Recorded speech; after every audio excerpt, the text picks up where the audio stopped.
Today's episode touches on the topic of suicide. If you or anyone you know is struggling, please dial 988, the Suicide and Crisis Lifeline. They'll have someone to talk to immediately about what you're going through. Okay, on to the episode. Modern neuroscience tells us that instead of writing down things we're thankful for in a journal, simply listening to and connecting with positive stories about people can better help shift our immune system into balance. It can help us move from a state of constant anxiety towards motivation. So 3 days a week, I'm sharing stories we can feel good about. Mondays, you'll hear a story from the past to be thankful for. On Wednesdays, I'll tell an inspiring story from the present. And Fridays, you'll head into the weekend with a story to keep you optimistic about our future. Hi, I'm Chris. Welcome to My Good 3.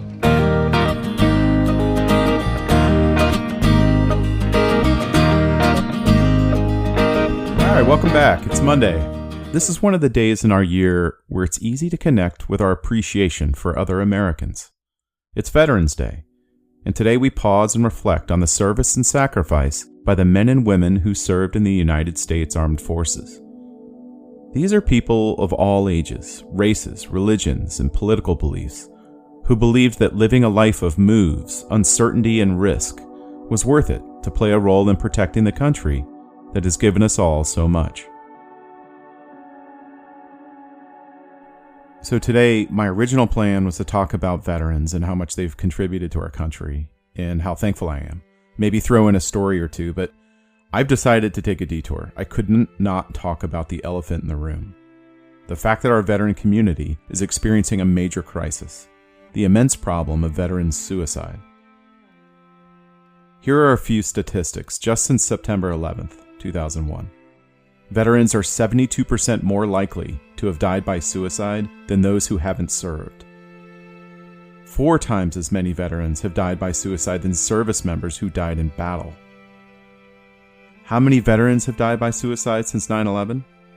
First, quickly guess a number in your head. The answer?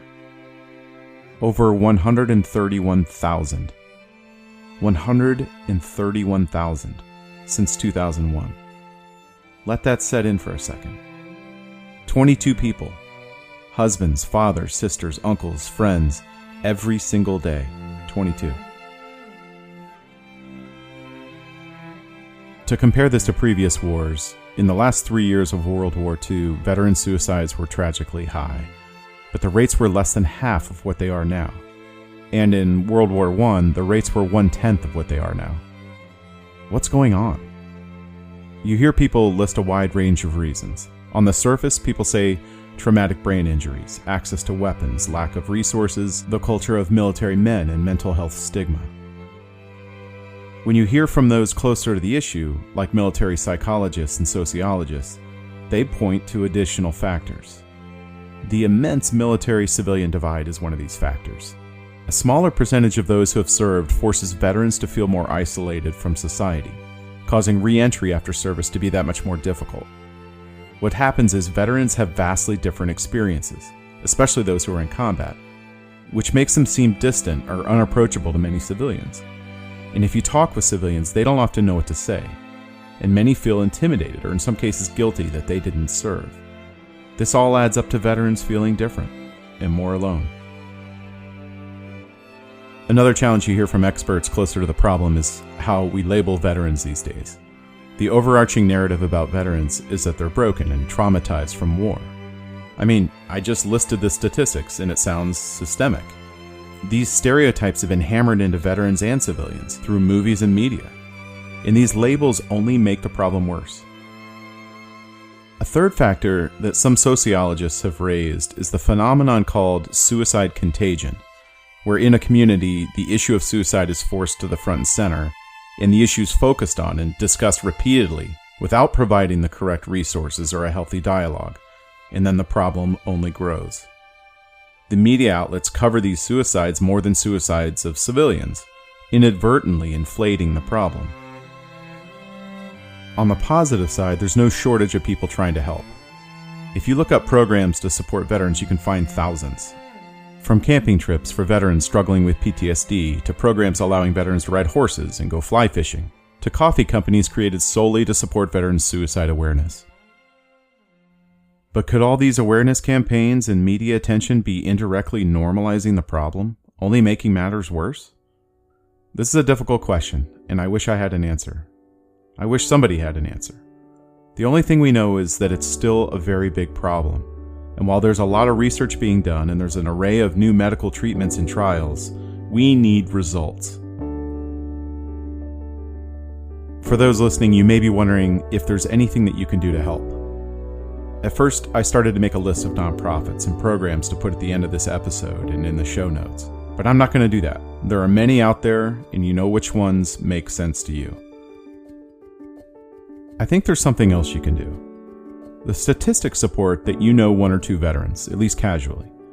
If you're looking to support veteran causes this Veterans Day, maybe in addition to going online and entering a credit card number to support your favorite veterans program, think about seeing what you can do to take it one step further and help chip away at the veteran-civilian divide.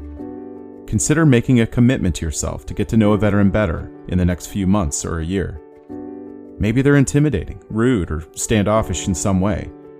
But if you can get past that, which you can, aim to understand their experiences, their challenges and frustrations, and see where you can help connect them to the civilian side of things.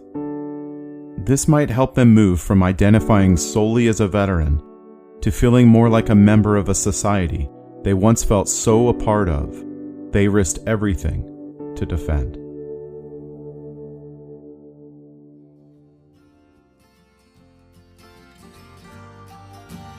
Thank you for listening. I realize this podcast won't be successful without your help. So if you'd like to rate it, or better yet, review it, wherever you get your podcasts, that would really help. And if you're on Instagram, go to @mygood3, THREE, to vote each episode up or down. I'm also excited to read more Good 3 stories from listeners. So just go to our website, mygood3.com, and submit a story of your own from the past, present, or future, or all three. And maybe I'll use it in an episode. Thanks again. Here's to hoping My Good 3 can set the stage for your good week.